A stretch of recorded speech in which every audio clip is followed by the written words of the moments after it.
My name is Mohammed Kiki. I am Citrix country manager in Saudi Arabia.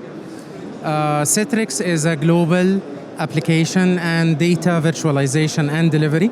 We have empowered millions of people during the pandemic and still also to access their company's application and data securely. We'd really love to thank MCIT and Leap for giving us this golden chance to be presenting in the first version of it, and hopefully also the next year follows will be bigger and bigger to make also better human capabilities for everyone.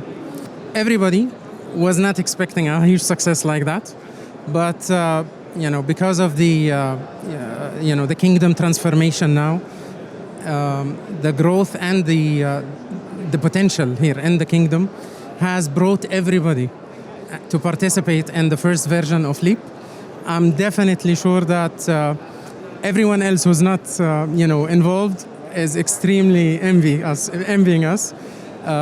Hopefully next year it will be even better and better, inshallah. Our main objective is to have end user access securely to their work. Citrix is the leading in workspace business all over the world. It's all about security now. With the huge impact that's happening during the COVID and also up till now, Saudi also is a great potential for a lot of attacks globally, and I believe that security is the right focus moving forward.